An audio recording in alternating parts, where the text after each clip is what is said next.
Amalan itu banyak. Sholat, sedekah, infak, dan amal lainnya. Tapi persoalannya, waktu kita terbatas.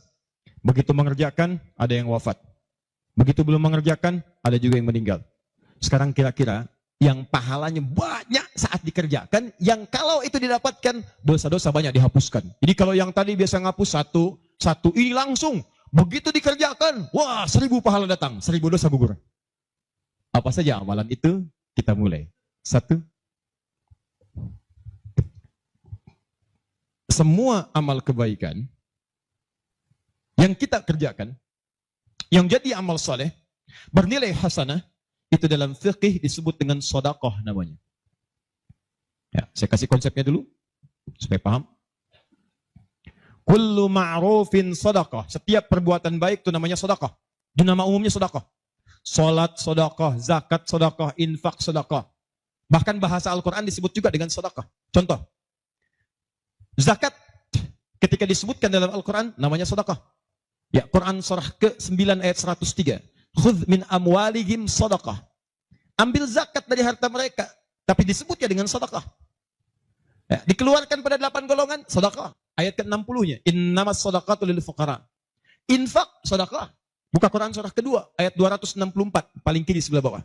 Ya ayyuhalladzina amanu la tubtilu shadaqatikum bil manni wal adha. Jangan kalian batalkan sedekah-sedekah kalian dengan perbuatan yang merusak. Apa contohnya? Kalladzi yunfiqu malahu ria'an nas, seperti orang infak yang ria. Jadi infak disebut dengan sedekah. Di semua perbuatan baik kita, salatkah, hajikah, umrahkah, puasakah, semua namanya sedekah dalam fikih. Nah, sedekah ini kemudian oleh Nabi dibagi kepada 2 bagian. Ya. 1, ada sedekah yang saat dikerjakan itu pahalanya terus ngalir tuh. Terus mengalir. Bahkan dahsyatnya, maaf sekali, orangnya wafat pun tuh pahalanya terus datang sampai dengan kiamat. Di sepanjang di muka bumi ini belum kiamat, maka pahala akan terus datang, ngalir. Dalam bahasa Arab sesuatu yang mengalir disebut dengan jariyah. Maka muncul istilah sedekah jariyah. Sedekah jariyah. Ya, maaf, asalnya bukan amal jariyah, sedekah jariyah. Ya, sedekah jariyah, bukan istilahnya amal jariyah. Sekarang kalau mau nyebut amal jariyah pun dibenarkan. Cuma kalau di Arab, amal jariyah itu begini nih. Ya, kalau di Arab sekarang, antum jalan, tiba-tiba sedang ada perbaikan, ada lubang. Maka sedang diperbaiki ini, ada tulisan kasih papan, afwan amal jariyah, amal jariyah. Maaf, ada pekerjaan jalan mengganggu Anda lewat. Di Arab itu amal jariyah itu pekerjaan sedang berlangsung mengganggu orang lewat. Sekarang begitu. Ya. Makanya kalau ada orang naik ke bis bawa kotak gitu kan, mau minta-minta maaf Pak, amal jariyah, betul, ganggu orang lewat. Ya. Benar secara bahasa, tapi secara makna ini yang paling tepat. Yang kedua, ada yang sifatnya sedekah thabitah. Yang pahalanya berhenti di situ, tetap selesai seketika. Thabitah. Jadi begitu Anda kerjakan, dapat pahala sampai situ aja. Begitu selesai pekerjaan, selesai pahalanya. Thabitah, tetap selesai di situ. Maka kalau kita ingin cerdas, kata para ulama, semua dosa-dosa kita ingin dihapuskan, ditutup. Dihapus. Maka Anda mesti keluarkan apa saja jenis-jenis sedekah jariyah itu. Supaya ketika selesai kita kerjakan, pahalanya tetap mengalir untuk menutup dosa-dosa kita. Maka kita akan fokus kepada amalan-amalan yang ini, yang saat dikerjakan, pahalanya terus mengalir. Tapi jangan lupa, hati-hati, yang ini pun dibagi 2 lagi. Awas. Pelan-pelan, jadi kita sepakati kita ambil yang ini 1, untuk malam ini. Yang kedua, yang ini. Ini pun dibagi 2 lagi. Ada amalan sedekah thabitah, saat dikerjakan pahalanya datang saat itu. Tapi yang paling menarik, ada nilainya kecil, ada nilainya besar, banyak. Jadi kalau dikerjakan, ada yang nilainya cuma 10 aja. Tapi ketika Anda kerjakan yang kedua ini, ada yang 700, ada yang 70.000, ada yang 700.000, sekali dikerjakan. Sekarang kita akan keluarkan amalan apa saja yang saat dikerjakan itu pahalanya melewati batas yang standar ini. Jadi saat dikerjakan bukan 10 poinnya, tapi lebih daripada 10. Amalan apa saja itu pada sedekah thabitah, dan amalan apa saja yang jariyah yang kita bisa keluarkan dan menggugurkan dosa-dosa kita. Sepakat sampai sini? Baik. 1. Kita langsung ke poinnya. Untuk yang sedekah thabitah, amalan standar yang tetap, yang biasa-biasa, contoh, misal, sholat, begitu dikerjakan sekali, dapat 10. Selesai sholatnya, selesai pahalanya. Jelas? Tapi beda ketika antum mengerjakan sholat berjamaah. Ya. Dia thabitah, tapi pahalanya berlipat. Thabitah, tapi pahalanya berlipat. Baik, saya mau tanya pada antum, sholat sendirian 10, sholat berjamaah berapa? 27. Maka, kalau Anda ada ajakan berjamaah, sekalipun misalnya, di tempat itu tidak ditemukan masjid, sedang di kantor, ada teman misalnya, alih-alih Anda sholat sendirian, dan tidak bisa menemukan masjid, kenapa nggak ajak teman Anda untuk berjamaah, walaupun cuma 2 orang? Beda pahalanya teman-teman sekalian, sampai 17, yang satu 10, yang satu 27. Karena sholat berjamaah itu hadisnya dibagi 2, ada hadis yang mengajak ke masjid, ada hadis yang masjidnya nggak ada, cuman bisa berjamaah. Sholatul jamaati afdalu min sholatil fardi bisa 27 darajah. Sholat berjamaah lebih utama daripada sendirian. 27 jamaah di sana sifatnya umum. Kalau ada di masjid, usahakan ke masjid. Kalau nggak bisa ke masjid karena alasan syar'i, maka yang penting jamaah. Saya suka bingung nih. Ini kan di rumah kamar banyak, tempat luas. Kenapa kok bisa di rumah ada 5 orang? Ini ada istri, ada suami, anaknya 2, asisten rumah tangga 1. Kok bisa ini sholat di kamar yang ini sholat di kamar yang ini sholat di ruangan yang ini? Kenapa di rumah itu nggak kumpul satu tempat berjamaah? Pahalanya 27. Satu kedua, 500 tahun. 2 ketiga, 500 tahun. Jadi kalau antum sedang lupa-lupa tuh, ingat-ingat dosa. Daripada milih sendirian cuma 10, berapa dosanya pada saat itu? Boleh jadi pahala sholat antum 10, tapi dosanya pada hari itu 20. Tuh. Bagaimana cara nutupnya? Maka biasakan naikkan. Jamaah. 1, sholat berjamaah. Karena itu panggilan-panggilan sholat dalam Al-Quran seringkali menggunakan bentuk jamaah. Silahkan cek. Panggilan sholat pertama Al-Baqarah ayat ketiga. Alladzina yu'minuna bil ghaib wa yuqimunas. Yuqimun, tunaikan dengan orang banyak. Bentuk jama'. Mereka tunaikan dengan orang banyak. Kerjakan dengan banyak orang. Makanya kalau bisa berjamaah, kenapa mesti sendirian? Jelas sampai sini? Kalau antum ke masjid, itu lebih banyak lagi. Tadi sudah saya jelaskan, datangnya dapat 25, masuk masjidnya, i'tikafnya, macam-macamnya. Makanya kalau sudah ada panggilan jamaah untuk ke masjid dan antum bisa mengerjakannya, demi Allah saya katakan, jangan tinggalkan. Jangan tinggalkan. 1. 2. Saya sebutkan yang banyak saja supaya agak cepat. 2. Membaca dan menghafalkan Al-Quran. Membaca dan menghafalkan Al-Quran. Amalan kelihatannya sederhana, tapi pahalanya begitu berlimpah. InsyaAllah. Tahan sebentar. Tadi kalau sholat sendirian, berapa pahalanya? 10 sholat. Baca Quran, bukan sekali baca, 1 hurufnya 10. 1 huruf. Dalilnya At-Tirmidzi, nomor hadis 2910. Perhatikan kalimatnya. Man qara'a harfan min kitabillahi falahu asyru hasanat. Siapa yang bisa membaca 1 huruf saja dari kitabullah, dia mendapatkan padanannya 10 kebaikan. Nanti saya tuliskan rumusnya nih. Lihat baik-baik, ini enggak sembarangan dia, ini enggak sembarangan. Siapa yang baca 1 huruf saja dari Al-Quran, dia akan mendapatkan 10 kebaikan setiap hurufnya. Walam aqul alif lam mim harfun. Saya tidak katakan tulisan alif lam mim itu 1 huruf, bukan.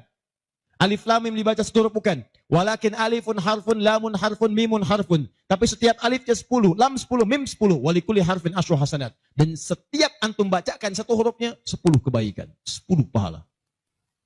Jadi kalau saya bacakan alif lam mim, dapat berapa?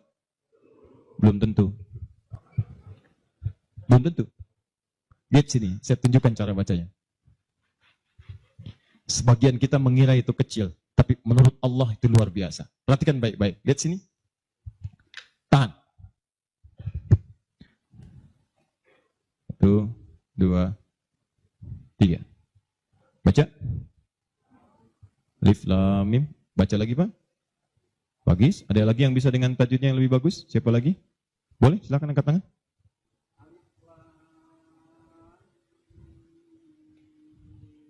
Baik sekali. Ada yang lain? Ya.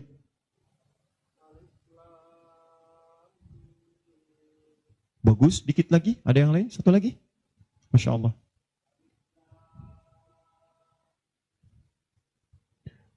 Bagus sekali. Cuman sayang ini bukan alif lam mim, ini alam. Alam nasyrah laka sadrak.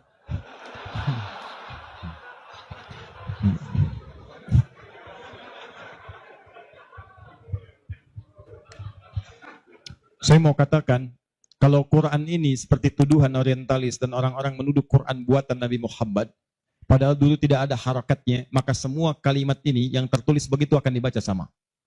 Tapi Masya Allah, yang satu alif lam mim, yang satu dibaca alam. Alam nashrah laka sadrak. Alam tara kaifa fa'ala rabbuka bi ashabil fil. Tapi tiga-tiganya memiliki kesamaan dalam bentuk tulisan. Perhatikan baik-baik. 1, 2, 3. Kata Nabi, lihat. Jangan katakan alif lam mim satu huruf, tapi alifnya satu, lamnya satu, mimnya satu. Walikulli harfin asyru hasanat. Setiap hurufnya 10 kebaikan. Jadi kalau saya bacakan alif lam mim, ada berapa huruf? Kalau hitungan kita biasa, maka kita akan lihat 1, 2, 3. Tapi kalau antum belajar ilmu arud itu diantaranya ilmu salah satu ya, untuk bisa menuliskan apa yang diucapkan, bukan apa yang tertuliskan lewat simbol. Dan itulah teman-teman sekalian menjadi ukuran banyaknya pahala yang kita dapatkan. Tahan. Di ilmu bahasa Arab ada 4 cabang ilmu. 1 nahwu, 2 sharaf, 3 balaghah, 4 arud. Ini yang utama. Arud dibagi ke 16 cabang lagi. Namanya bahar. Ada bahar tawil, ada rajaz, ada madid, ya, dan seterusnya. Tawilun lahu dunal bukhuri fadailu, fa'ilun mafa'ilun, fa'ilun mafa'ilu. Rajaz, mustaf'ilun, mustaf'ilun, mustaf'ilun, mustaf'ilun, mustaf'ilun, mustaf'ilun. Alfiyah itu Ibnu Malik, rumusnya rajaz. Kalamuna lafdhun mufidun kastaqim, wasmun wa fi'lun thumma harfunil kalim, wahiduhu kalimatun wal qawlu am, wa kalimatun biha kalamun qad yu'am, bil jardi wat tanwini wan nida wa al, mustadin lismi tamyizun hasal, bita fa'alti atat wa ya if'anli, wa nunik balanna fi'lun yanjalli. Itu rumusnya rajaz. Tapi jangan antum heran, banyak orang mendalami kaidah ini untuk membuat puisi Arab. Lupa kalau ilmu ini bisa digunakan untuk membaca hadis-hadis Nabi. Dalam ilmu arud, jangan antum menghitung apa yang tertulis, tapi hitung bagaimana itu dibaca lewat bunyi yang terdengar. Perhatikan baik-baik. Ini tadi huruf apa? Alif. Maka cara menulisnya begini. Alif. Kata Nabi, alif. Nih. Berapa huruf? Setiap hurufnya 10. Jadi dari sini saja ada 1, 2, 3. Dapat berapa? Belum tentu. Karena ini hamzah. Tuh. Ha, mim, zal, ta. 1, 2, 3, 4. Jadi dari sini aja ada berapa? Belum tentu kan ini ha tuh. Ha, 3. Anda yang suka menghitung, maka akan mendapatkan pahala sesuai hitungan. Anda yang berniat ikhlas karena Allah, maka Anda akan mendapatkan lebih daripada apa yang Anda hitung. Rumus ini ditemukan di Quran surah kedua ayat 261. Paling kiri sebelah atas.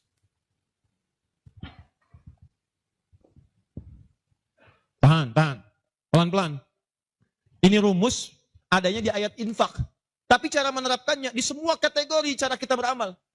Orang kalau berinfak tahunya dapat 700. Matsalul ladzina yunfiquna amwalahum fi sabilillah kamatsali habba. Orang yang infak di jalan Allah seperti menanam satu benih. Ambatat sab'a sanabil. Satu tumbuh jadi 7 tangkai. 1 kali 7, 7.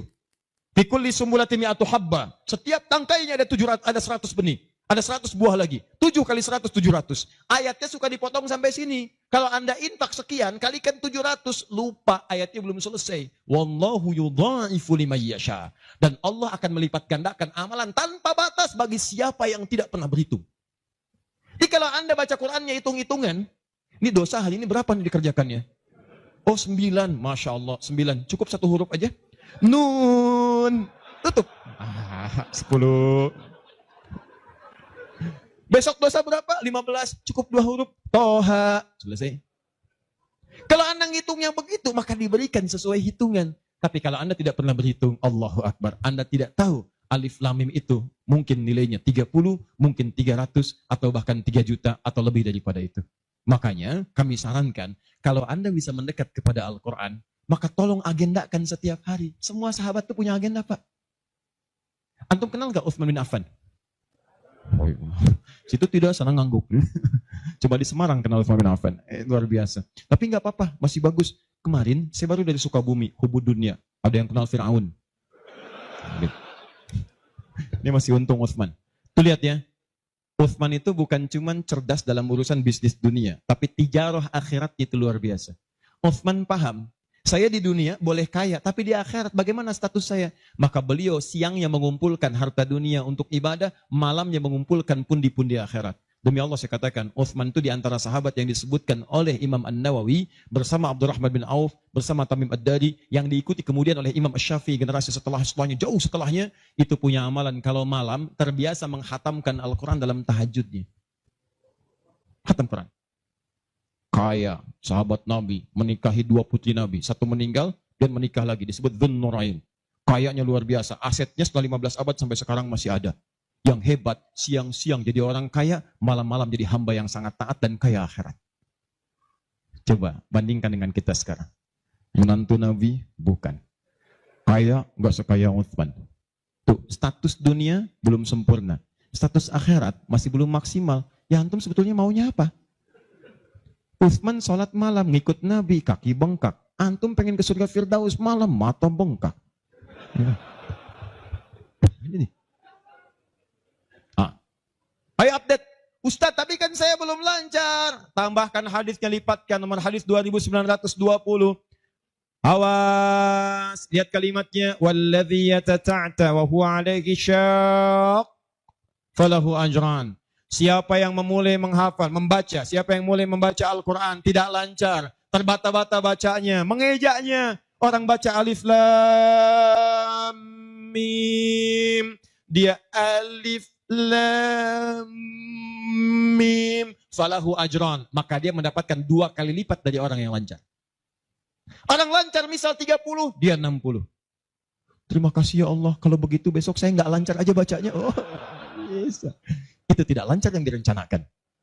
Yang lancar diikuti oleh malaikat ma'asyafaratil kirabil barara. Yang belum lancar diapresiasi karena perjuangan kesungguhannya. Bacaannya dapat nilai, perjuangannya mendapatkan nilai di sisi Allah Subhanahu wa ta'ala. Karena itu saya sarankan, maaf, mulai sekarang antum bikin kurikulum. Nih, 1 tadi, bikin table begini.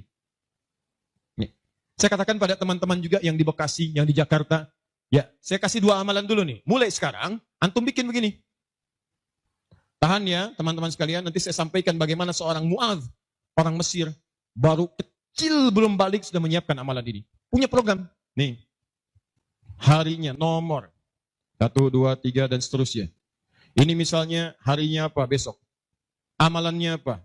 Mulai dengan sholat di sini. Jamaah. Ini tadi bacaan Al-Quran.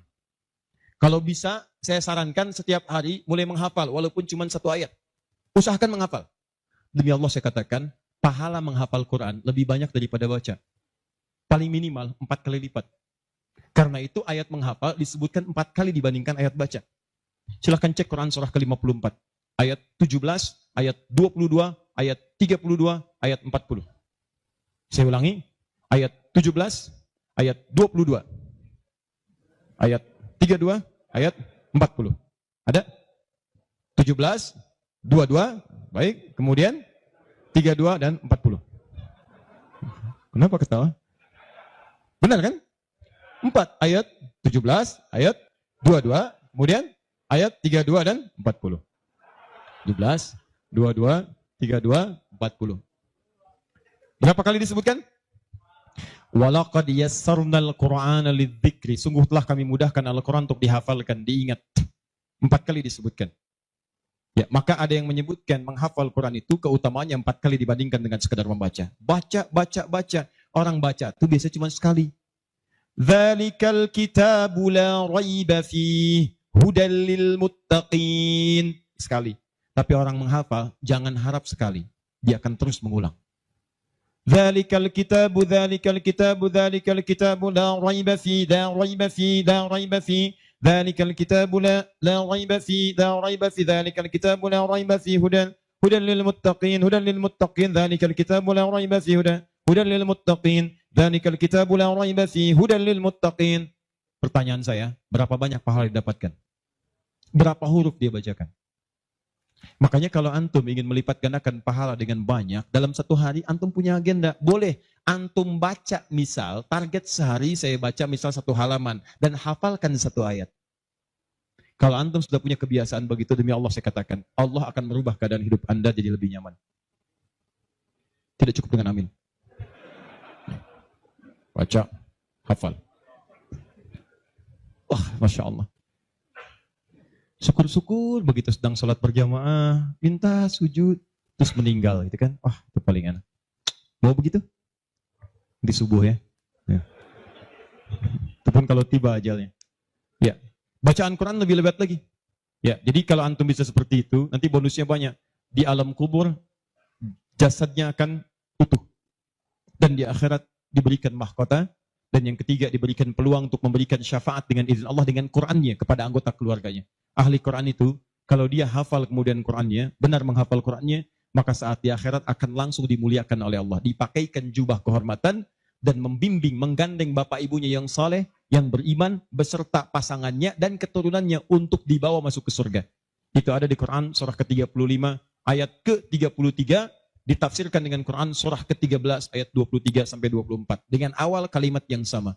Jannatu 'adnin yadkhulunaha. Ada para penghafal Quran masuk surga Aden di Quran surah 35 ayat ke-33. Jadi masuknya dari surga Aden. Menuju tingkat surga yang paling tinggi. Tertingginya apa? Banyak. Nanti ada dengan para nabi, ada orang yang sesurga dengan para nabi di Quran surah keempat ayat ke-69. Ya. Wa may yuti'illaha wa rasul fa ulaika ma'al ladzina an'ama Allahu 'alaihim minan nabiyyin. Ada orang-orang yang masuk surga, orang taat kepada Allah dan Rasul. Taat sekali. Saat di surganya, semua dengan Nabi. Sesurga bersama semua Nabi. Jadi ada beberapa Nabi, ada semua Nabi.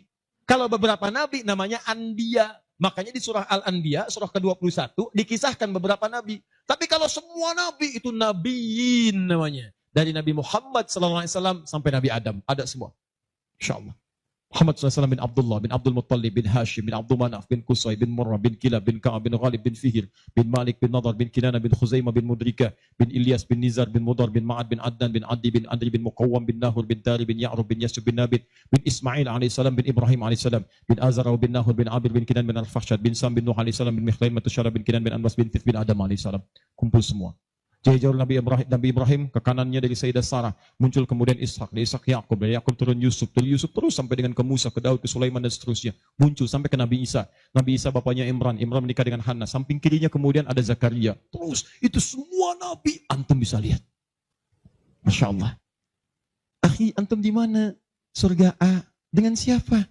Depan saya, Masya Allah, ganteng-ganteng Nabi Yusuf.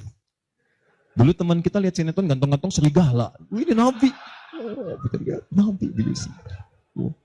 Belakang saya Nabi Ibrahim. Dan kiri saya Nabi yang punya tongkat jadi ular. Nabi Musa alaihissalam. Kanan saya Nabi yang sangat saya rindukan. Nabi Muhammad SAW. Penghafal Quran. Dia akan masuk, diberikan mahkota. Tafsirnya di At-Tirmidzi nomor hadis 2915. Begitu dia kemudian akan naik, maka Qurannya berkata, Allahumma halli, ya Allah, tolong hiasi dulu tubuhnya. Bedakan dengan yang bukan ahli Quran. Bedakan. Yuhallawna fiha min asawir. Demikian ayat Qurannya. Maka kemudian dia dihiasi dulu. Ada gelang-gelang emas, ada macam-macam. Semua tubuhnya indah. Maka Allah firmankan. Apa kata Allah? Begitu dikatakan, Allahumma halli. Maka kata Allah, pakaikan mahkota kehormatan. Begitu dipakaikan, ya Allah, berikan pula pada fasilitatornya, kedua orang tuanya, sepanjang mereka beriman, maka dipakaikan di atasnya mahkota yang lebih terang daripada sinar masuk mentari yang ke rumah. Ya Allahumma ya Allah, Allahumma halli, ya Allah, tambahkan kepada penghafal, bedakan dengan fasilitator. Fayulbasu ilaihi libasul karamah, maka dipakaikan jubah kehormatan. Begitu dipakai jubah itu, kemudian difirmankan, waqar, fa inna akhira qiraatika akhiru manzilatika. Sekarang kamu masuk ke dalam surga dengan bacaan Quran yang biasa kamu bacakan saat di dunia. Akhir tempat tinggalmu, disitulah ditunjukkan pada akhir bacaan Quranmu. Di begitu dia baca Quran, setiap dia baca, masuk surga. Naik ke tingkat yang paling tinggi. Dan dahsyatnya, saat dia akan masuk surga itu, dia akan menggandeng bapak ibunya, istrinya, keturunannya. Buka Quran surah ke-13, ayat 23-24. Kalimatnya sama awalnya. Jannatu 'adnin yadkhulunaha. Ada orang-orang masuk surga Aden, ketika akan masuk, wa man salaha min abaihim, dia gandeng bapak ibunya yang saleh. Wa azwajihim, pasangan-pasangannya. Wa dzurriyyatihim, dan keturunan-keturunannya. Allahu akbar. Di dunia ahli Quran itu kemuliaan Qurannya akan merembet pada sekitarannya. Silahkan cek kalau nggak percaya. Anda punya anak hafal Quran 5 tahun, bapak ibunya akan ikutan mulia. Musa yang hafal Quran, bapak ibunya dihajikan. Ahmad Kabil yang hafal Quran, ibunya, perawatnya, gurunya, teman-temannya ikut haji semuanya. Nggak percaya silahkan. Demi Allah saya katakan, Quran turun di 1 bulan, bulannya jadi mulia Ramadan. Quran turun di 1 malam, malamnya jadi mulia Lailatul Qadar. Quran turun di 1 hari, harinya jadi mulia hari Jumat. Quran turun di bawah malaikat Jibril, Jibrilnya jadi mulia, penghulu para malaikat. Quran diturunkan pada Nabi Muhammad, naik status jadi Sayyidul Anbiya wal Mursalin. Quran turun di Mekah, Mekahnya bercahaya. Quran dibawa ke Madinah, Madinah Munawwarah. Demi Allah, Quran tidak pernah singgah dimanapun kecuali orang itu dan tempat sekiranya akan jadi mulia.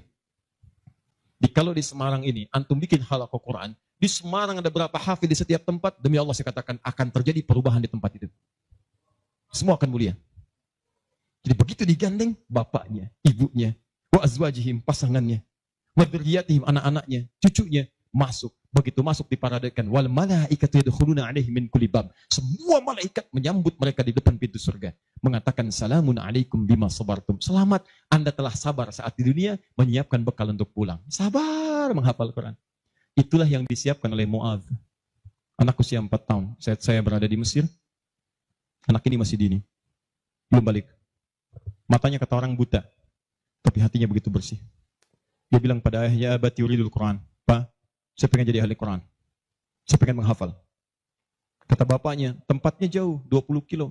Kamu ini punya keterbatasan. Gak apa-apa, saya pengen menghafal. Dia belum cerita kenapa dia mesti menghafal. Begitu bapaknya melihat tekadnya kuat, maka dari motor sederhananya dimodifikasi. Depannya, dashboardnya diperbaiki. Supaya bisa menyimpan catatan Quran. Lembaran-lembaran mushaf. Jadi begitu berangkat, tidak ingin ada waktu yang sia-sia. Di jalan, beliau kemudian di jalan kadang melihat ke bawah. Bacakan Quran, anaknya dengar. Bacakan Quran, anaknya dengar. Begitu sampai di tempat belajar, dia tinggal mendengarkan syekhnya. Perbaiki, baca lagi. Setoran, ulang. Yang paling menarik, setelah berapa lama, anaknya hafal Quran yang tidak melihat diantar hafal Quran, bapak yang mengantar belum hafal. Tapi yang dahsyat, ingat baik-baik. Berlaku hadis Nabi di sini.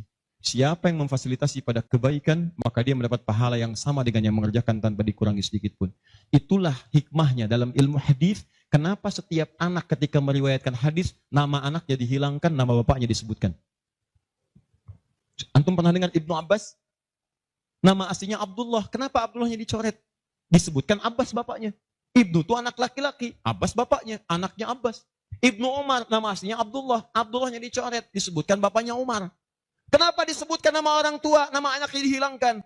Para pakar hadis itu luar biasa. Untuk menunjukkan bahwa amalan anak ini hasil didikan orang tuanya. Yang begitu diamalkan hadis ini, bukan cuma anaknya, bapaknya pun dapat bagiannya. Abbas itu pengusaha, Abbas itu pedagang, sibuk luar biasa. Masih sempat mampir ke majelis Nabi. Cuman nggak selamanya bisa di situ, karena ada kesibukan berbisnis. Maka beliau menginvestasikan anak bungsunya, namanya Abdullah kecil, untuk belajar di majelis Nabi. Boleh saya nggak ikutan, tapi anak saya mesti ikut untuk menyampaikan ke keluarga. Maka disimpan di situ. Anaknya masih muda, kecil, dengar, kadang merangkak, kadang main, dan seterusnya. Tapi tahukah Anda, begitu Nabi wafat, anak itu usia 13 tahun. Nabi wafat sudah hafal 2000 hadis. Yang mesti Anda tahu, setiap beliau meriwayatkan hadis, dibuang kalimat Abdullahnya, disebutkan Abbasnya. Karena peran ayahnya yang mendidik dengan baik, maka setiap hadis ini disebutkan Abbasnya dapat, Abdullah kecil dapat. Semuanya dapat. Demikian dengan Quran. Bapaknya mengantar belum hafal, anaknya hafal. Begitu sudah hafal, di sini saya mau sebutkan. Perhatikan baik-baik. Datang reporter Kuwait. Dengar kisahnya. Begitu ditanya, kenapa Anda tidak mau menghafal Quran? Perhatikan jawabannya. Nih, yang mau saya katakan. Saya menghafal Quran untuk mencari bekal bagi saya pulang. Saat saya menghadap kepada Allah sendirian, tangan saya bergetar, kaki saya bergetar. Saya tidak akan ditemani lagi oleh ayah yang mengantarkan saya dalam hafalan. Ibu saya tidak akan menemani, saudara saya tidak akan menemani. Saya akan sendirian bersama Allah. Ini anak masih kecil, mata nggak bisa lihat, belum balik, sudah punya pikiran demikian. Kalimatnya apa selanjutnya? Kata beliau, saya akan katakan di hadapan Allah dengan perasaan gemetar.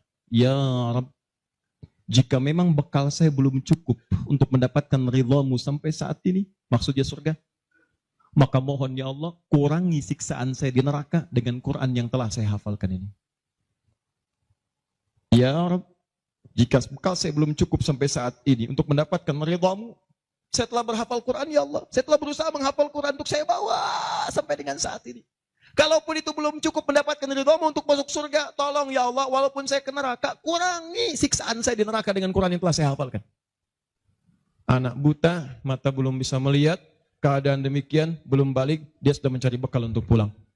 Duhai Anda yang katanya pengen ke surga, surganya Firdaus, pengen bersama Nabi, demi Allah saya katakan, dari 24 jam Allah berikan pada Anda, berapa yang sudah Anda siapkan mencari bekal akhirat? Ayo kumpulin dunia, ayo silakan, silakan, gak ada yang larang. Cuma satu saat, Anda akan lihat siapa yang tertawa, siapa yang tertunduk lesu, membawa catatan amalnya. Itu saya sarankan bagi Anda, ayo besok bikin. Nih, sholat mau di mana?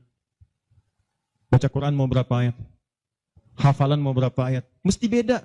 Antum lahir belum hafal Quran wajar. Masa pulang pun gak ada yang dibawa? Ayo bawalah walaupun cuma satu ayat. Ya, saya satu surat Ustaz, An-Nas, tambah. Ya, jelas? Kalau sudah jelas, amalan ketiga, saya cepat. Tenang ya, katanya pengen sampai subuh. 3, saya cepat.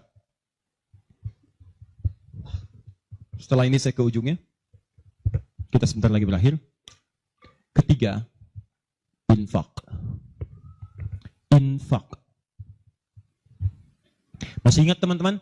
Kalau yang standar tadi, berapa pahalanya? 10. Infak paling minimal 700. Infak paling minimal 700. Allahu Akbar. Dalilnya Quran surah kedua ayat 261. Paling kiri sebelah atas. Tadi saya bacakan. Mathalul ladzina yunfiquna amwalahum fi sabilillah kamathali habbatin ambatat sab'a sanabil fi kulli sumbulatin mi'atu habba. Wallahu yudha'ifu liman yasha' wallahu wasi'un 'alim. Perumpamaan orang infak di jalan Allah. Infak itu, ini yang perlu saya luruskan. Tidak harus menggunakan uang. Infak itu pemberian bersifat materi. Makanan itu infak. Pakaian itu infak. Buah-buahan itu infak. Silahkan berbagi. Walaupun nggak ada uang, bisa kita gunakan dengan yang lain. Cek, kalau antum main ke Eropa, ada rezeki main misalnya. Main ke Auckland, ke New Zealand. Ya, di situ ada donation itu bukan cuma dengan uang. Food, kadang mereka kasih dengan makanan. Ada yang nyimpen ciki, kotaknya di situ. Di kotak infak itu, kotak dalamnya ada ciki, ada beras, dan macam-macam. Sampingnya ada yang uang. Cuman mesti dilihat dulu bagaimana bentuk kotaknya. Ya, kalau kotaknya belahan kecil, itu pasti uang. Bukan beras. Oh ini beras nih. Dibuka dulu karungnya, digunikan. Tidak bukan. Silakan bebas. Ya, dan itu nilainya tinggi. Kadang-kadang antum lupa di majelis ilmu ada snacknya. Walaupun cuma kurma dapat 2. Bagi 1 dengan teman. Air misalnya tidak harus semua oleh antum. Bagi, begitu antum bagi langsung dituliskan 700 kali lipat paling minimal. Demi Allah saya katakan paling minimal 700 kali lipat. Makanya zaman Nabi, itu ada satu keluarga yang berlomba tuh mendekatkan diri pada infak. Walaupun dirinya kekurangan. Agak aneh tuh cara berpikirnya. Ya, jadi kalau dibandingkan manusia sekarang nggak dapat tuh, nggak dapat. Saya mau tanya begini, antum di rumah persediaan, antum punya anak 2. Antum dengan istri, 1 suami, 1 istri, 2 anak. Di rumah ada persediaan makanan untuk 2 anak antum saja. Antum aja nggak makan malam itu, cuma ada anak 2. Untuk mereka, kalau nggak makan, mereka bisa nahan lapar semalaman. Tiba-tiba antum ditawarkan oleh seseorang, ada tamu nih, mau nggak dijamu di rumah? Bisa nggak? Pertanyaan saya, kalau ada orang yang datang seperti itu ke tempat antum, Mas, ini ada tamu, saya nggak bisa jamu, bisa nggak antum jamu? Di rumah antum cuma ada makanan untuk anak-anak, antum pun nggak bisa makan. Pertanyaan saya, dijamu nggak teman itu? Kenapa diam? Duhai ahli surga, kenapa diam? Lihat cara berpikirnya. Kalau cara berpikir kita hanya ke makanan saja, maka kita katakan, Ustaz, anak saya aja dapatnya makanan seperti itu, kami pun nggak makan. Bagaimana bisa diberikan pada tamu? Tapi cara berpikir Tolhah dan keluarganya agak beda. Begitu Nabi katakan, ada tamu, kita datang, langsung angkat tangan. Duluan ngangkat, padahal yang lain banyak yang punya banyak makanan. Tapi cara berpikirnya, kapan lagi saya dapat 700 lebih? Kapan lagi saya dapat diangkat langsung tangannya? Ya Rasulullah saya. Sebelum yang lain angkat tangannya. Maka diantar kemudian ke rumahnya. Sampai di rumah, istrinya dikatakan, duhai sayang, ada titipan Rasulullah. Bahasanya bukan ada tamu, ada titipan Rasulullah. Allahu Akbar. Ada titipan Rasulullah. Maka istrinya langsung membaca, saya paham. Saya bertugas menidurkan anak-anak dulu, tidurkan. Yang suaminya menyiapkan makanan. Begitu sudah jadi kata suaminya kepada tamu tadi, Anda silahkan makan di sini, saya temani dulu istri saya. Gak enak rasanya, meninggalkan sendirian. Begitu temannya makan, dia berpura-pura makan di bilik yang lain. Membunyikan bunyi-bunyi seakan-akan makan. Begitu sudah kenyang, tanpa mukaddimah yang lain langsung pamit. Terima kasih sudah menjamu saya, semoga Allah berikan pahala. Pamit malam itu juga. Begitu selesai pamit, subuh-subuhnya datang menghadap pada Rasulullah pagi-pagi. Apa yang terjadi? Turun ayat Quran surah 59 ayat 9 sampai 10 itu. Walladzina tabawwa'ud dar sampai ke kalimat wa yu'thiruna ala anfusihim walau kana bihim khasasah. Tuh cara berpikirnya. Jadi kalau antum melihat peluang seperti ini enak teman-teman sekalian, banyak sekali. Tidak harus uang, pakaian, makanan macam-macam. Jadi kalau antum beli buah tuh, antum beli 5. Di rumah ada 3 orang. Berarti antum mesti sadar Allah titipkan yang 2 lagi untuk peluang infak antum. Bukan untuk antum habiskan semua. Kok bisa orangnya cuma 3, beli mangga 5. Siapa yang menggerakkan antum untuk beli 5 mangga? Orang cuma 3. Berarti yang 2 lagi, itu Allah gerakkan untuk mendapatkan pahala. Ada peluang di situ. Lu kepada siapa ya Rasulullah saya berikan? Kepada siapa ya Allah saya infakkan? Ini yang sering keliru. Kata Allah langsung turun. Fi sabirillah. Yang utama itu 5 dulu. 5. Kalau Anda temukan 5 ini, dia peluang infaknya sangat tinggi untuk diberikan. Siapa mereka ini? Ada di Quran surah kedua ayat 215. Paling kanan sebelah bawah. Yas'alunaka madza yunfikun. Mereka bertanya pada Muhammad SAW. Ya, awas, apa yang harus kami infakkan? Pada siapa? Maka turun jawaban. Qul ma anfaqtum min khair. Katakan kalau mau infak mesti yang paling bagus. Ini kaidah pertama. Awas, ada peringatan di Al-Baqarah ayat 267. Wala tayammamul khabitha minhu tunfiqun walastum biakhidhihi illa an tughmidu fi. Jangan kamu infakkan pada orang lain yang kamu tidak suka. Melihatnya aja kamu enggak suka, dikasih orang. Antum punya uang 50.000 2, 1, wah masih keras, bagus luar biasa. Masuk dompet enak dilihat. Yang kedua, wah sudah lecek, dekil of the kumel. Wah, dilihat enggak enak, baunya enggak nyaman. Tiba-tiba ada orang lewat, Pak, sedekah Pak. Pertanyaan saya, maaf, mana yang antum berikan? Yang lecek atau yang bagus? Tuh. Ingat, kalau urusan zakat mal, berikan yang bagus. Zakat mal, pilih. Paham? 5 orang ini siapa? 1, lil walidain, orang tua. Ini orang tua ini gak pernah minta, jarang sekali. Cuman kita yang mesti paham. Kan sama, antum pun suka ngasih isyarat. Mama. Oh, mau makan. Makan. Mama. Boneka. Antum setelah dewasa mesti paham. Kadang-kadang orang tua tuh nggak minta. Nggak pengen nyusahin anaknya. Padahal orang tua udah susah. Melahirkan susah, mengandung juga susah, merawat susah, menyusui susah. Sudah dewasa pun antum masih susahin juga. Kapan antum berbaktinya? Kadang-kadang cuma nanya, nelpon apa kabar. Padahal di rumahnya itu Masya Allah lagi kurang beras. Beras kurang, rezeki belum dibayar. Kirimkan, sebelum diminta kirimkan. Itu begitu antum kirimkan demi Allah saya katakan. Di hadis Al-Bukhari, di kitab Al-Adabul Mufrad, bukan cuma mendapatkan lipatan pahala kalikan 700 lebih. Tapi ridha Allah turun ke tempat antum pada saat itu. Kalau sudah turun, semua doa yang antum mintakan minimal akan dijawab pada saat itu. Itu rahasianya. Kalau dengan urusan orang tua itu udah gak usah mikir. Begitu mengatakan, nah gini-gini, tenang aja mah. Walaupun gak ada, katakan, insya Allah mah selesai. Insya Allah, berusaha antum. Begitu antum dapatkan seperti orang tua mengusahakan untuk antum dulu, maka pahala dilipat gandakan, ridho turun seketika. Kejar. Wal aqrabin, kerabat terdekat. Kerabat dibagi 2. Ada yang tempatnya jauh, tapi hubungannya dekat. Punya saudara sekandung, tinggalnya di Palembang, antum di Semarang. Ayo kirimkan. Anak bibi, nggak bisa nih pendidikannya. Bantu, antum ada, bantu, nilainya tinggi. Jangan dikira ringan. Nih, bagian kedua nanti kalau saya terangkan banyak nih. Tenang aja, kita masih sampai subuh. Nah, bagian kedua. Saya ikutin deh. Antum jual, saya beli. Ya, cuman saya beli sampai 9:30. Paham? Ayo, akrabin. Yang kedua itu, maaf. Golongan kedua akrabin bisa tetangga. Orang yang tidak ada hubungan famili secara mahram, cuma tetangga antum. Tapi kalau yang kedua ini, Allahu Akbar, indahnya Al-Quran. Cek oleh antum, silahkan cek. Walaupun beda agama, itu tetap ada peluang infak. Gak ada ketentuan ini kecuali di Quran. Gak ada aturan ini kecuali di hadis. Buka Quran surah ke-31, ayat 15, paling kiri sebelah atas. Ada anak muslim, orang tua belum Islam, belum dapat hidayah. Kata Allah, urusan untuk ibadah pisahkan. Orang tua jangan paksa, doakan dia, silahkan dakwahi. Tapi urusan dunia, wasahibhuma fid dunya ma'rufa. Wa in jahadaka ala an tusyrika bima laysa laka bihi ilmun fala tuti'huma. Urusan ibadah masing-masing, kalau diajak-ajak enggak usah ditaati, tolak dengan cara yang lembut. Lembut. Tapi kalau urusan dunia, bagi. Antum muslim, orang tua belum Islam. Antum punya kelebihan. Uang agak banyak, melimpah, makanan ada, bagi. Kata Allah, jangan lihat kemudian kepercayaannya karena dia belum muslim. Bagi. Indah teman-teman sekalian. Dan itu ada pahalanya. Begitu antum berikan, masuk yang halal. Begitu halal masuk, kan haram keluar. Kan cara berpikirnya begitu. Halal masuk, yang haram keluar. Begitu keluar, sekat di hatinya terbuka. Karena yang haram itu saat masuk di hadis Muslim, haram masuk naktah sauda, noda hitam. Noda menutup. Kalau masuk jadi daging dia, antum misal, niyadzubillah bukan antum, ada orang lain konsumsi yang haram. Yang haram masuk ke dalam mulutnya, masuk ke tubuhnya, beredar dengan darah, jadi daging, masuk ke telinga, Quran surah 6 ayat ke-25. Wa fi adhanihim naqra, waqra, di telinganya ada sumbatan. Maka yang haram cepat kedengaran, yang halal susah. Masjid dekat, suaranya dekat, Allahu Akbar, susah. Tapi konser yang macam-macam, yang joget, yang ini, yang itu, nyampe tuh konser di Jakarta, dari Semarang tembus ke sana.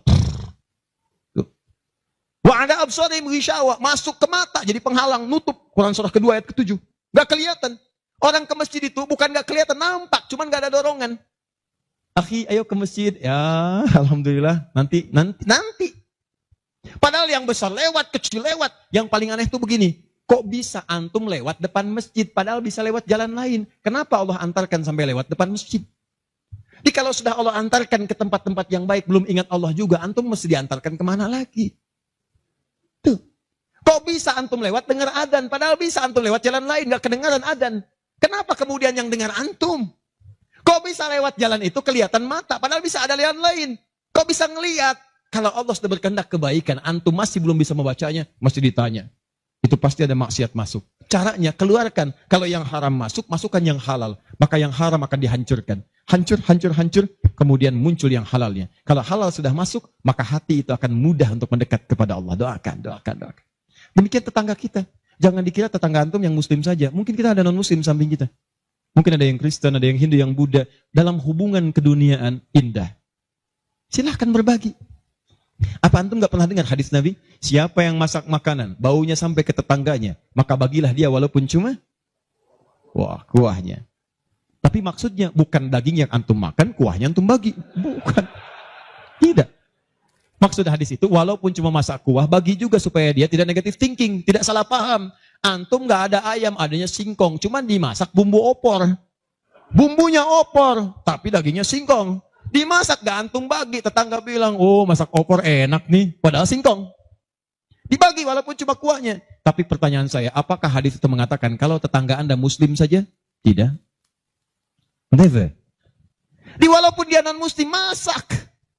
Bagikan sebelum dia menghirup baunya, ketuk pintunya. Begitu diketuk dia keluar. Ada apa Pak? Ini ada makanan, walaupun sedikit, mudah-mudahan bisa bermanfaat. Bapak baik sekali, terima kasih. Bukan baik, Allah yang memerintahkan saya untuk berbagi.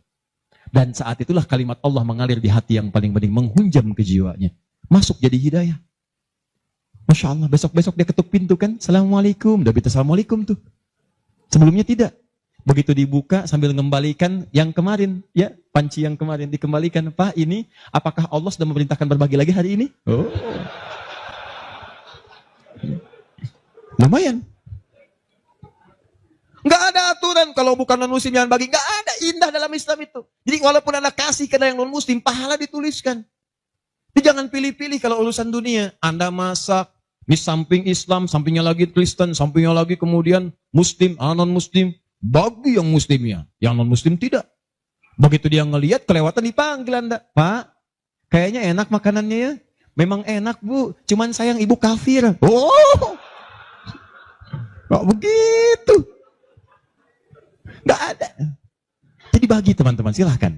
Dan pahalanya ada, indah. Cuman di kita tuh, coba lihat aturan antum bang aja deh. Kita fikirnya kumpulin lagi. Bab tumbuhan, sekarang kan lagi musim rambutan ya. Rambutan. Tuh, antum di pekarangan ada rambutan, tumbuh. Pohon rambutan, pekarangan antum. Cuman sayang buahnya ke tetangga antum. Terus ke sini. Maka dalam kaidah fikih disebutkan hakun mushtarak. Ini hak bersama antara antum dengan tetangga. Kenapa? Karena antum keluar rumah kelihatan cuman pohonnya. Dia keluar rumah kelihatan buahnya. Dan yang paling menarik, dia udah lihat buah, daunnya jatuh ke bawah. Dan kadang buah jatuh ke sini. Membuat dia kesulitan. Awas, jangan sampai dia cuma ketiban sampahnya saja. Antum kedapatan buahnya. Naik ke pohon rambutan. Nggak boleh. Apa yang harus antum lakukan? Datangi dia, ketuk rumahnya. Sampaikan, Pak, maaf saya cuma mau ngasih tahu, itu ada pohon rambutan. Iya, saya juga tahu. Punya bapak kan? Bukan, itu memang pohon saya. Cuma buahnya merambat ke tempat bapak. Terus, itu hak kita bersama. Bapak nggak usah minta. Begitu inginkan, ambil aja. Silahkan dapatkan. Aturan dari mana itu? Ini Rasul saya yang mengajari. Nabi Muhammad SAW. Bapak keluar, lihat buahnya. Saya keluar cuma lihat pohonnya. Kalau bapak pengen, ambil aja. Wah, hebatnya Islam. Terima kasih Pak. Insya Allah. Udah insya Allah tuh. Ya. Nanti saya ambil. Udah, pergi tuh. Ambilin. Dan kita senang lihat ya. Begitu diambil, pahala. Setiap satu buah, 700 pahala. Setiap satu buah, 700. Masya Allah. Luar biasa. Dan dia kan gak paham fikih. Belum masuk Islam. Besoknya, ayam antum main ke tempat dia. Ayam. Dia kira hukum ayam sama dengan rambutan. Oh. Nabinya umat Islam baik banget. Kemarin ngirim rambutan, sekarang ayam. Pokoknya. Mungkin ayam itu akan menggendong antum ke surga. Ya? Infak tuh. Nah, pertanyaan saya, antum punya agenda berapa untuk infak tuh? Coba lihat, kadang-kadang kan ada anak yatim samping. Gak usah terpikir banyak uang, pakaian. Buka ya, buka tuh pakaian antum. Masuk ke kamar, buka. Begitu dibuka, berapa banyak koleksi pakaian antum? Cuma pesen ya, cuma pesen satu aja. Mohon maaf ya, maaf sekali.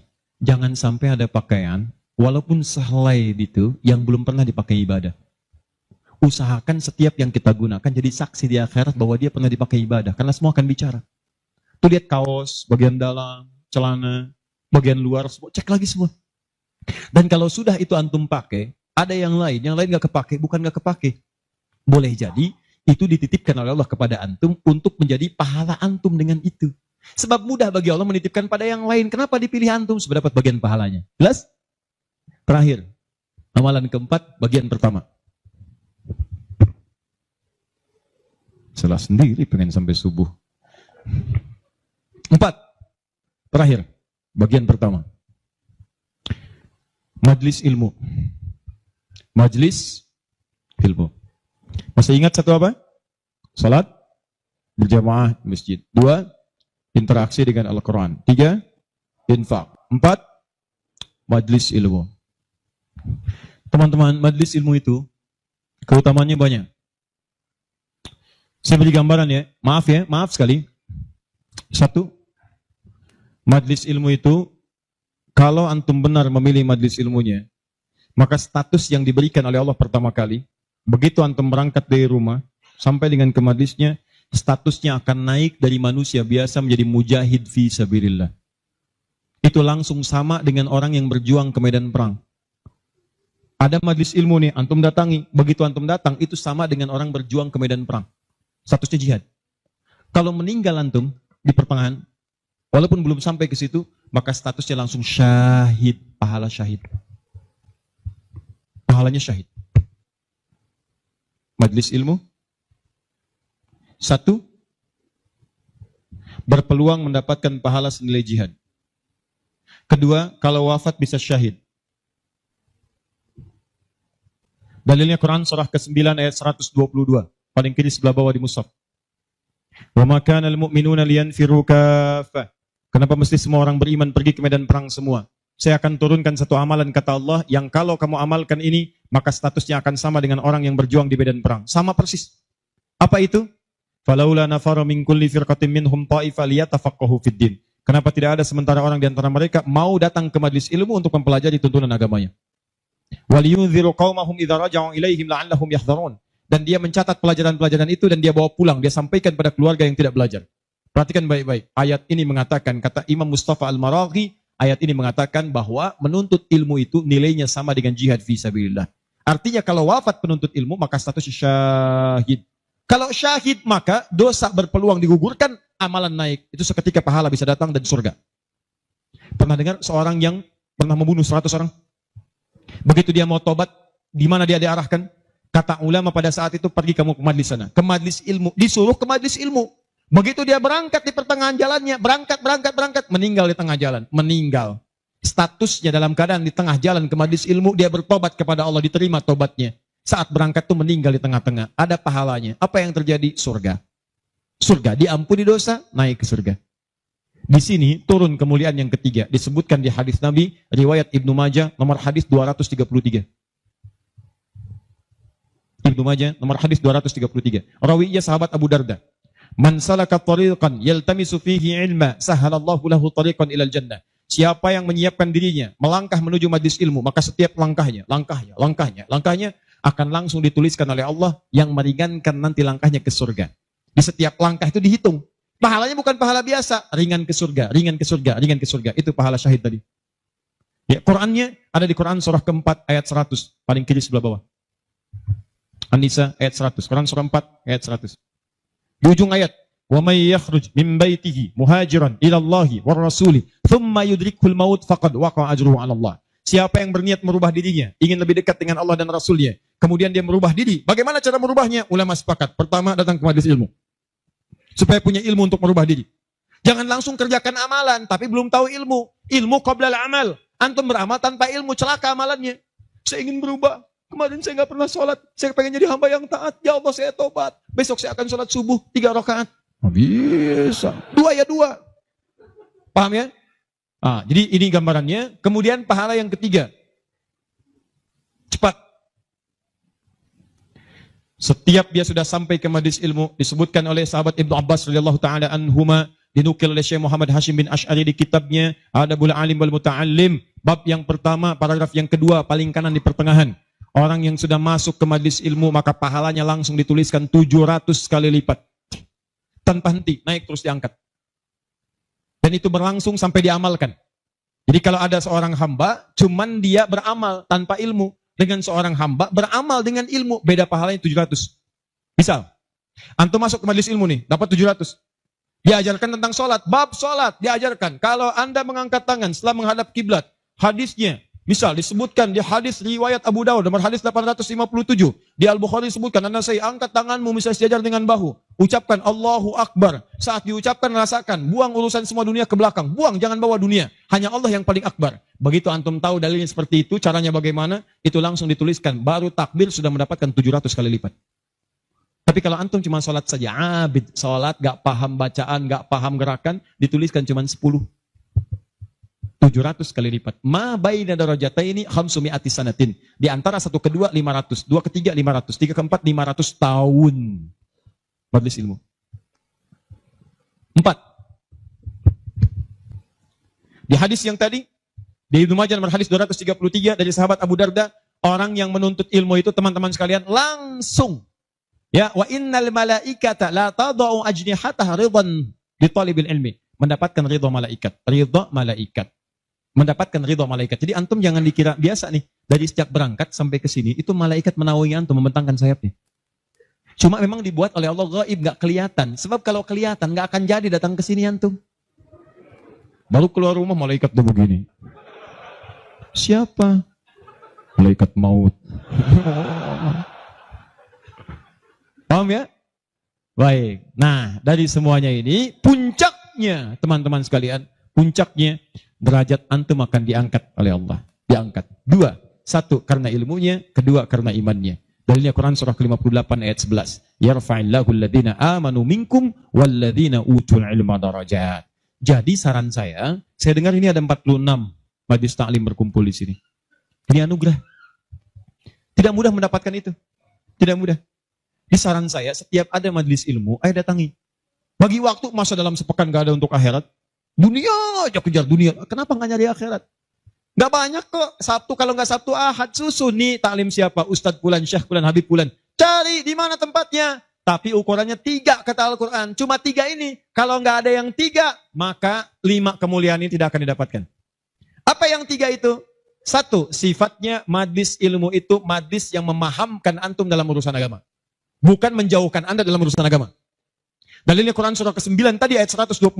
Liyatafaqahu fiddin, membuat mereka paham tentang agama.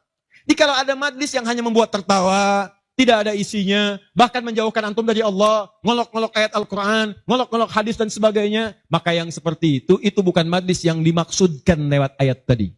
Jelas?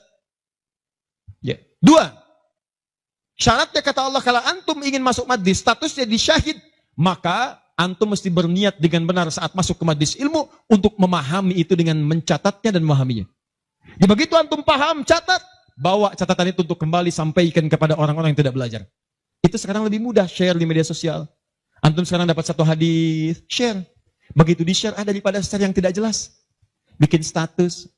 Semarang mendung aja bikin status. Hari ini Semarang mendung, emang kenapa? Apa dengan status antum akan berubah jadi cerah? Tidak ada.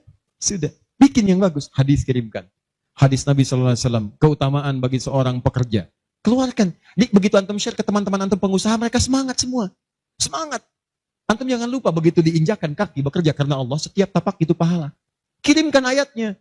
Kawan-kawan, Quran surah keempat, ayat 34. Berita gembira untuk kita. Niatkan yuk karena Allah. Begitu di-share, mereka lihat 10 orang meniatkan karena Allah. Antum dapat bagian pahalanya tanpa dikurangi sedikit. Kirim.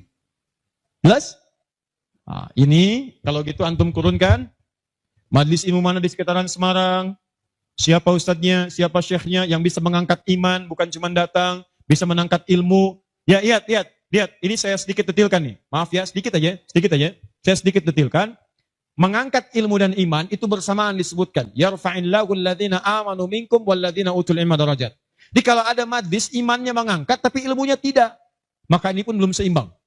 Atau ilmunya luas, tapi iman gak terangkat. Ini jadi masalah. Apa ciri orang terangkat imannya? Maka dia gemar menunaikan amal soleh. Maka jika anda menemukan majlis-majlis, mendorong anda mengerjakan amal soleh, ikuti majlis itu. Dan saya katakan pada anda, kalau materi saya tidak membuat anda dekat dengan Allah, membuat anda terbuang untuk beramal soleh, tinggalkan saya. Cari ustadz yang lebih baik. Saya bukan ustadz seperti yang disyarat oleh Al-Quran. Cari majlis lain. Tapi cari ustadz-ustadz yang membuat anda dekat dengan Allah. Cari. Kedua, ilmu anda meningkat. Ilmu meningkat itu apa cirinya? 2 cirinya. 1, dengan ilmu itu memudahkan anda ibadah. Misal, sholat. Belajar sampai paham bacaan dan gerakan sholat. Supaya mudah ibadahnya, khusyunya dapat. Ini kan ada sindiran di Quran. Kata Allah, banyak orang sholat gak paham bacaan dan gerakan sholat. Ayo jujur, katakan pada diri sendiri. Sampai sekarang malam ini, berapa persen bacaan sholat yang antum pahami? Jangan-jangan anda sholat tapi gak ngerti yang dibaca. Bagaimana bisa khusyuk? Ruku gak ngerti, sujud gak paham, bagaimana bisa khusyuk sholatnya?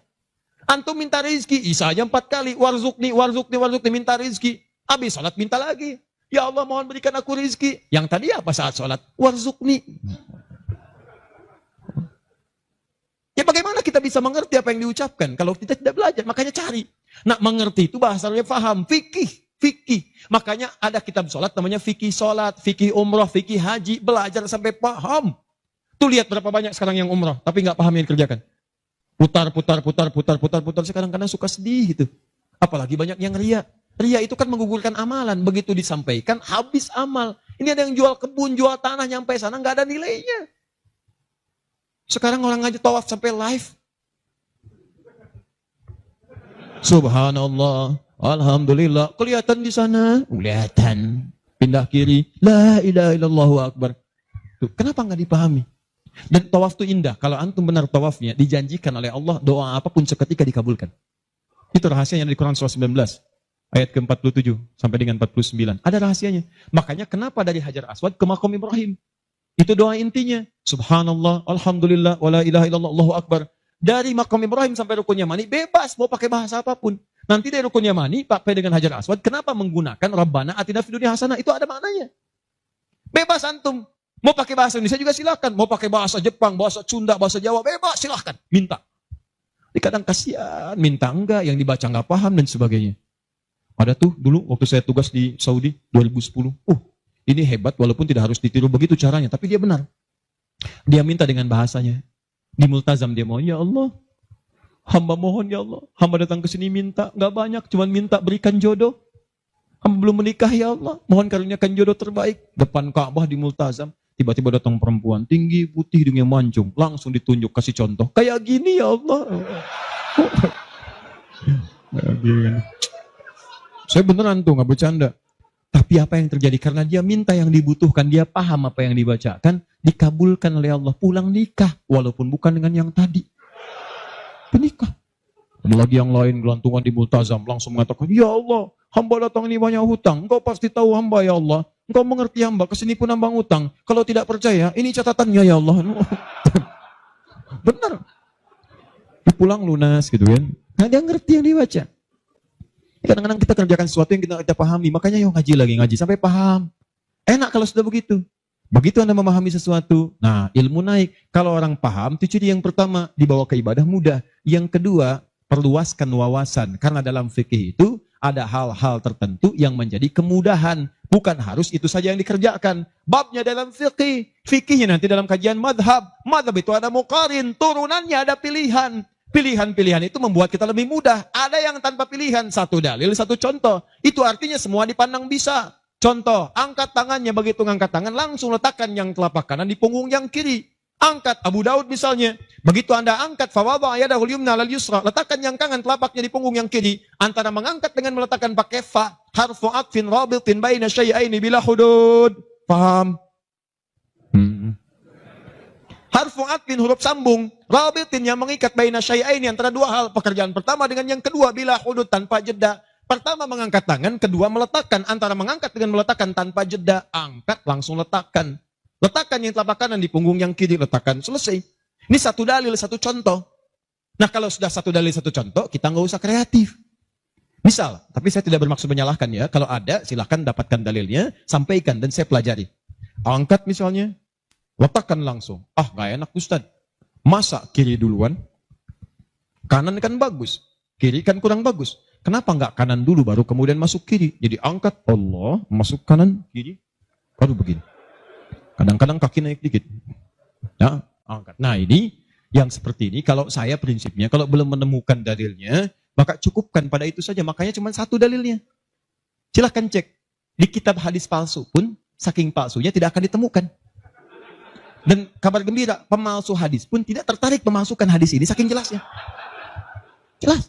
Silahkan cari. Saya pernah lihat di koleksi kitab hadis, ada 1235 kitab hadis. Cari nggak ketemu. Saking jelasnya gitu kan. Ya ini satu. Tapi kalau ada pilihan, itu artinya, maaf, umat itu dipandang tidak semua bisa mengerjakan satu yang sama. Maka silakan pilih yang memudahkan antum.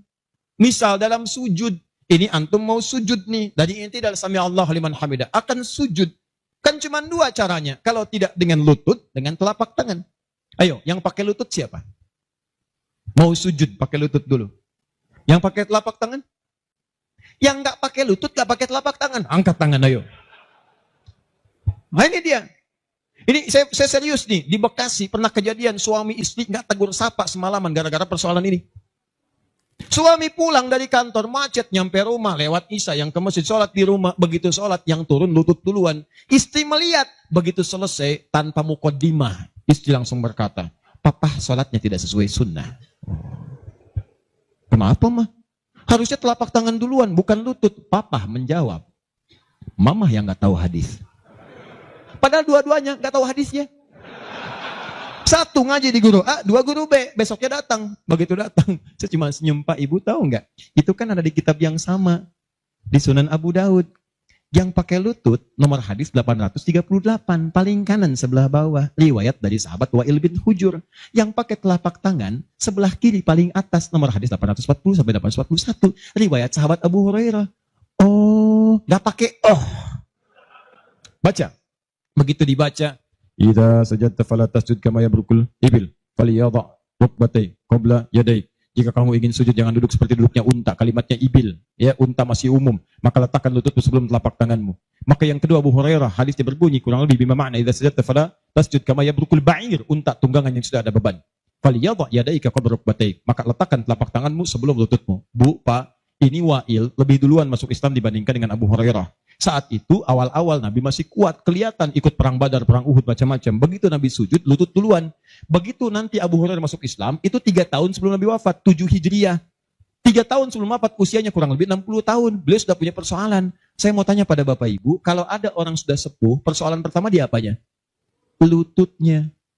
Makanya diriwayatkan kadang beliau kemudian menggunakan tongkat, kadang bersandar kepada tiang-tiang. Karena lutut mulai bermasalah, maka yang dahulukan telapak tangannya. Sebetulnya ini kemudahan Pak, Bu. Maksudnya bukan masalah tua atau muda. Antum pun jangan salah simpulkan. Jadi kalau ada teman antum masih muda misalnya, tiba-tiba turun telapak tangan duluan. Tua. Bukan. Bukan begitu cara memahaminya. Ya, bukan. Maksudnya apa? Ini kemudahan. Karena yang punya masalah di lutut bukan cuma orang tua. Antum atlet, ada masalah. Antum jalan, lutut keseleo. Gak bisa. Gunakan telapak tangan. Antum pengen dengan lutut, gunakan boleh. Telapak tangan sah, lutut boleh. Yang salah itu yang kepala duluan. Belum apa-apa udah rame. Yang kunut, ini hadisnya. Yang tidak kunut, ini hadisnya. Tinggal pilih aja. Kunut itu karena begini, ini riwayatnya begini. Yang tidak kunut begini pilihannya. Yang milih kunut siapa? Oh, Imam Syafi'i, Imam Malik. Yang tidak milih kunut siapa? Imam Abu Hanifah. Yang tengah-tengah ngambil lazilah siapa? Imam Ahmad bin Hanbal. Antum tinggal ngikuti aja. Pilih mau yang mana. Yang salah yang tidak sholat subuh. Itu. Yang bismillah jahar, ada dalilnya, dipilih oleh Imam Syafi'i. Yang sir silent, ada, dipilih oleh Imam Ahmad. Yang tidak pakai bismillah, ada, dipilih Abu Hanifah, termasuk Imam Malik. Yang rakaat pertamanya jahar, selanjutnya tidak ada, dipilih oleh Abu Hurairah, tercantum dalam Al-Bukhari. 70 hadis, 4 kali cara, ada, semua Nabi mengerjakan. Nabi mengerjakan semua, antum tinggal pilih. Karena nggak bisa mengerjakan semua-muanya. Nggak bisa Ustaz, saya orang Semarang, sunnah banget, bukan cuma sunnah. Besok subuh saya imamin 4 cara bismillahnya. Oh. Lebih soleh daripada Nabi. Bismillahirrahmanirrahim. Bismillahirrahmanirrahim. Tidak dibaca sama sekali. Oh, iya. Itulah yang disebut dengan pilihan. Ma dhahaba ilaihi. Ma sesuatu dhahaba ilaihi yang condong untuk dipilih karena memudahkan. Disingkat jadi madhab. Madhab. Dari ma dhahaba ilaihi. Ada singkatan. Di Arab ada singkatan. La hawla wa la quwwata illa billah hawqala. Bahkan ayat Al-Quran itu ada ungkapan singkatannya.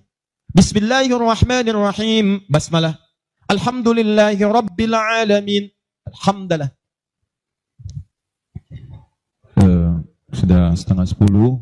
Saya kira teman-teman, karena waktunya terus beranjak, saya cukupkan mungkin kita sama-sama tutup dengan mengucapkan Alhamdulillah. Alhamdulillah. Tidak. Alhamdulillahi rabbil alamin. Enggak, itu contoh tadi. Bukan, belum selesai kita. Contoh. Masih sampai subuh. Tenang. Nah, contoh, hamdalah alhamdulillahi rabbil alamin. Jelas? Inilah diantara amalan yang bisa menguat. Kalau sudah begitu ilmunya luas, wawasan luas, tidak akan ada pertikaian dan sebagainya. Yang ada dalilnya, itu yang kita pedomani. Yang tidak ada, kita pelajari. Kata Nabi, kamu tidak diutus untuk memaksa orang. Ingatkan, kalau mau ingat, alhamdulillah. Kalau tidak, jangan jadi musuh. Jangan sampai perbedaan antum menghambat antum untuk minum teh bersama. Begitu Ferguson. Akhir. Sepakat ya? Sepakat. Sudah bukan zamannya ribut sana sini. Sudah silahkan aja ya. Sepanjang ada dalilnya itu kita kerjakan. Yang penting ngaji dengan baik. Terakhir, saya tutup betulan ini. Ya, betulan. Terakhir, kita nggak ngerjain amalnya, tapi dapat transferan pahalanya. Kita tidak mengerjakan amalnya, tapi pahalanya dapat. Apa di antara amalan itu? Nah, ini yang kedua yang mau saya sampaikan. Ada 3 peluang amalan. Saya sampaikan dengan cepat. 1, share pengetahuan. Sharing, bagi. Itu yang diisyaratkan Quran surah ke-9 ayat 122. Dengan Quran surah ke-58 ayat ke-11. Luaskan. Ya ayyuhalladzina amanu idza qila lakum tafassahu fil masajid. Ya fil majalis fafsahu yafsahillahu lakum. Hai orang-orang beriman, jika dikatakan padamu luaskan majlis, luaskan. Maksud di situ luaskan ada 2. 1, luaskan tempat. Jadi kalau ada orang berdesak-desakan, antum masih ada space, jangan ditutup-tutup, buka, luaskan. Yang kedua maksudnya luaskan itu diperluas infonya. Sampaikan. Mungkin antum nggak bisa datang, tapi ketika antum sampaikan infonya, Allah dari informasi antum ada 10 orang datang. Antum dapat pahala dari 10 orang itu tanpa dikurangi sedikit pun. Bagaimana Ustadz kalau kita nge-share aja tapi nggak usah datang, semua nge-share gitu kan, dikosongnya. Tidak, itu prinsip pertama. Luaskan kebaikan. 2,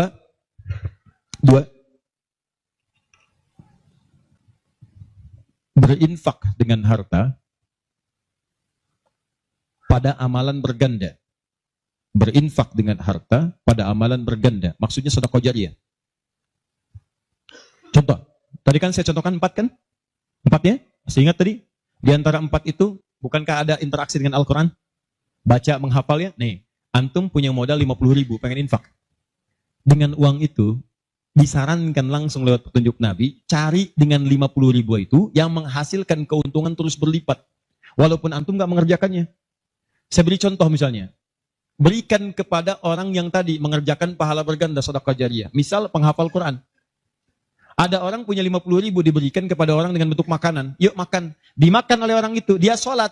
Begitu dia sholat dengan energi tadi, antum dapat pahalanya. Begitu energinya hilang, pahalanya selesai. Tapi antum belikan mushaf 50.000.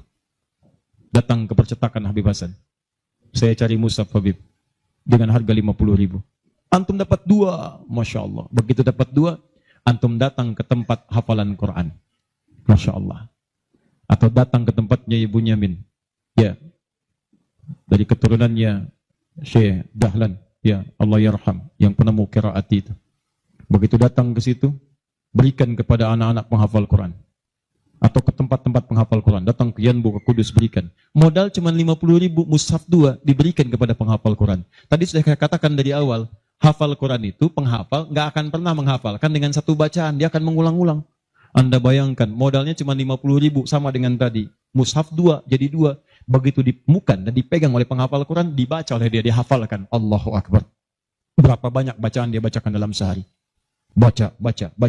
Transfer mengalir kepada antum. Semua yang dia bacakan, dia hafalkan, semua mengalir untuk antum. Modalnya cuma 50.000. Yang menarik, antum meninggal. Mushafnya masih ada, dibaca lagi ada yang lain. Mengalir lagi, modal 50.000. Yang menarik, mushaf dah rusak. Cuman penghafal tadi udah hafal Quran 30 juz. Dia punya murid lagi. Jangankan punya murid, ngimamin dia. Dengan wasilah mushaf dari antum tadi. Begitu mengimami, pahala lagi, transfer. Yang hebat, dia punya murid 10 orang. 10 itu punya murid lagi, 10 lagi. Gak habis-habis, cuma 50.000 modalnya. 50.000 rupiah. Mushaf. Itu yang disebut amalan cerdas. Waktu kita terbatas. Coba apa yang kita dapatkan, itu yang kita cari. Itu sahabat tuh begitu. Bilal tahu uang saya nggak banyak. Nggak tahu beliau, saya nggak punya banyak uang. Idul Kurban tuh orang beli sapi. Kalau kita sekarang. Mereka beli kambing. Ada yang beli unta. Oh, Bilal nggak kebeli. Tapi saya pengen intinya satu. Pengen menyampaikan sedekah karena Allah. Yang lain membeli kambing, beliau beli ayam. Bukan kurban dengan ayam. Tapi intinya bagaimana berusaha menabung untuk mendapatkan sesuatu bersedekah karena Allah di hari itu. Dan nilainya itu luar biasa dipuji oleh Nabi SAW. Termasuk Ibnu Abbas dibiasakan demikian. Dipuji oleh Nabi. Makanya mulai teman-teman sekalian. Dan penghafal Quran gak akan pilih-pilih. Mushaf siapa tuh? Ini wakafnya Pak Haji Yunus. Udah banyak pahalanya. 1 huruf aja. Oh gitu ya? Iya. Qaf. Gak ada. Baca. Paham ya? Itu teman-teman sekalian. Dan yang terakhir. Ini yang lebih hebat lagi. Ini pahalanya langsung surga. Surga. Masya Allah. Sepanjang antum beriman, beramal saleh dan meninggalkan maksiat. Apa diantaranya? Memfasilitasi orang lain. Yang sekiranya menghasilkan dengan ibadah itu pahala surga. Haji, umrah. Kalau wafat dia dalam penunaian itu dengan benar. Maka al-hajjul mabrur. Laisa lahul jaza illal jannah. Haji mabrur. Tidak ada pahala yang setimpal kecuali surga. Antum sudah luas, semua sudah haji dan sebagainya. Tiba-tiba lihat orang, ibadahnya bagus, belum ada kesampaian, tiba-tiba antum fasilitasi. Dia haji mabrur dapat surga, antum dapat bagiannya, tanpa dikurangi sedikit pun. Dan berita baiknya, haji pun disandingkan di Quran dengan umrah. Dalilnya Quran surah kedua ayat 196. Wa atimmul hajja wal umrata lillah. Makanya kalau ada yang mau haji, mau umrah, saya sarankan, tolong hilangkan semua hal, jauhkan yang bisa merusak amalan, sayang. Ria tuh buang-buang, habis antum. Kasihan. Udah disiapkan surga, antum kemudian tukar lagi dengan keburukan. Ya, itu yang disayangkan. Udah jauhkan, ria, sum'ah, macam-macam. Fokus, antum tuh mau ibadah, fokus. Termasuk dari rumah. Tidak salah kalau antum ingin kumpulkan orang, ingin menyampaikan permohonan maaf, minta doa, itu nggak salah, cuma jaga sesuatu yang bisa merusak amalan. Ya, antum kumpulkan warga komplek untuk ngasih tahu, mohon maaf besok saya akan berangkat umrah. Mohon maafkan saya banyak dosa supaya saya tenang di sana beribadah. Dan tolong mohon doakan supaya kami diterima umrahnya. Ini umroh pertama kami. Mungkin juga yang pertama di komplek ini ya. Warga belum pada umroh, Pak RT belum, RW belum. Insya Allah di sana kami doakan supaya bisa umroh. Habis tuh amalan.